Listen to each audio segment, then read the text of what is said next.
Gokuldas Hindu girls महाविद्यालय की राष्ट्रीय सेवा योजना की दोनों इकाइयों द्वारा 7 दिवसीय विशेष शिविर में तृतीय दिवस पर्यावरण संरक्षण दिवस के रूप में मनाया गया। कार्यक्रम का प्रारंभ प्रतिदिन की भांति प्रार्थना, लक्ष्य गीत एवं योगाभ्यास से हुआ। तत्पश्चात प्राचार्य प्रोफेसर चारू मेहरोत्रा एवं कार्यक्रम अधिकारी डॉक्टर रेणु शर्मा एवं डॉक्टर शिफाली अग्रवाल के दिशा निर्देशन में पर्यावरण के बारे में बस्ती के लोगों को जागरूक करने के लिए एक रैली निकाली गई, जो लालबाग के आसपास की सभी मलिन बस्तियों से होते हुए हरि आश्रम पहुंची। तत्पश्चात कौशल विकास के अंतर्गत स्वयं सेविकाओं ने बस्ती के लोगों को बागवानी करना सिखाया। साथ ही कार्यक्रम अधिकारी डॉक्टर शिफाली अग्रवाल और डॉक्टर रेणु शर्मा ने लोगों को बताया कि पौधों की नर्सरी तैयार करके आय कर सकते हैं, घर के वेस्ट से भी खाद बनाकर पौधों में प्रयोग कर सकते हैं। कार्यक्रम के बौद्धिक सत्र का प्राचार्य प्रोफेसर चारू मेहरोत्रा एवं उप प्राचार्य डॉक्टर अंजना दास के आश्रम एवं लालबाग के पार्क में वृक्ष लगाकर किया गया।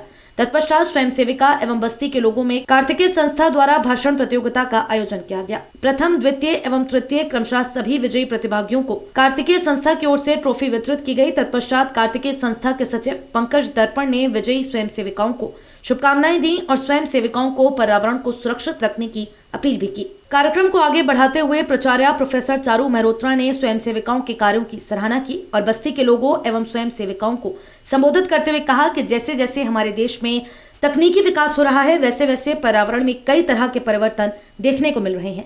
पर्यावरण बचाएंगे, प्रदूषण हटाएंगे, पर्यावरण बचाएंगे,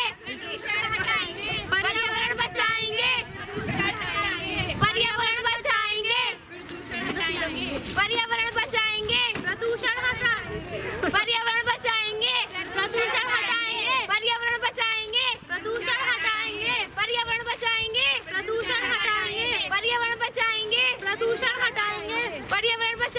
प्रदूषण हटाएंगे, पर्यावरण बचाएंगे, प्रदूषण हटाएंगे, पर्यावरण बचाएंगे, प्रदूषण हटाएंगे, पर्यावरण बचाएंगे, प्रदूषण। प्रकृति के प्रमुख घटकों को प्रभावित कर रहे हैं।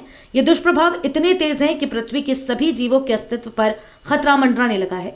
वृक्षों की कटाई से भी पर्यावरण का संतुलन बिगड़ रहा है। इसी कारण बड़े तूफान जैसी समस्याएं सामने आ रही हैं। उन्होंने आगे कहा कि पिछले 2-2.5 सालों से हमारा देश ही नहीं बल्कि पूरा विश्व एक भयंकर बीमारी कोविड-19 से प्रभावित हुआ है। इसके कारणों में भी बिगड़ता पर्यावरण एक प्रमुख कारण है। उन्होंने कहा कि लगातार बिगड़ते पर्यावरण के कारणों को हम देखें तो पता चलेगा कि विकास और तकनीकी प्रगति की अंधी दौड़ से स्थायी रूप से नुकसान तो हुआ ही है, साथ ही उपभोक्तावाद के बढ़ते प्रभाववश उपभोग की भी अनियंत्रित आदतों के कारण संसाधनों के प्रयोग की प्रवृत्ति भी इसके लिए बहुत जिम्मेदार है। ये तो सत्य है कि पर्यावरण को बिगाड़ने में हमारा आपका ही बहुत बड़ा हाथ है, इसलिए उसको स्वच्छ करने में भी हमें ही प्रयास करने होंगे। इसके लिए यदि हम सब एक एक पेड़ लगाएं, हरे भरे वृक्षों को कटने से रोकें और सबसे ज्यादा जरूरी है कि थोड़ी सी दूरी पर पैदल चलकर जाएं, न ही किसी वाहन द्वारा, यानी वाहनों के प्रयोग को थोड़ा कम करें, तो हम सब पर्यावरण को दूषित होने से रोक सकते हैं।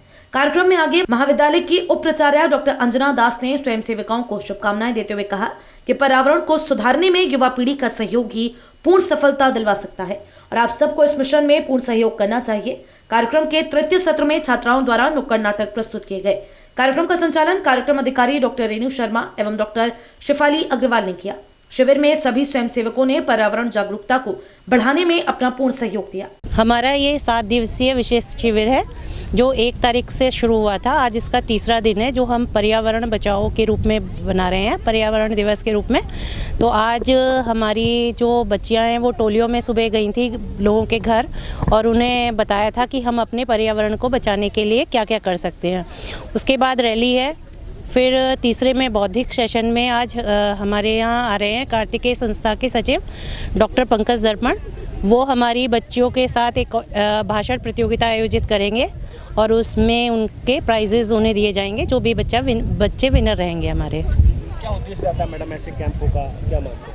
पर्यावरण जागरूकता जैसे इसी तरह के जितने भी कैंप होते हैं उससे बच्चों के अंदर ये जागरूकता पैदा करना कि अपने देश के अंदर किस तरह से हम पर्यावरण को बचा सकते हैं या किसी भी बीमारी से हम अपने आप को कैसे बचा सकते हैं, या अपने साथ साथ जो मलिन बस्ती के लोग हैं जो ना तो टीवी से हर चीज़ से दूर रहते हैं, ना टेलीविज़न देख पाते हैं, ना रेडियो की तरफ जा पाते हैं, वो तो उन लोगों को भी कई संदेश पहुँचाते हैं और उन्हें भी जागरूक करते हैं कि वो भी अपने देश के लिए कुछ कार्य करें।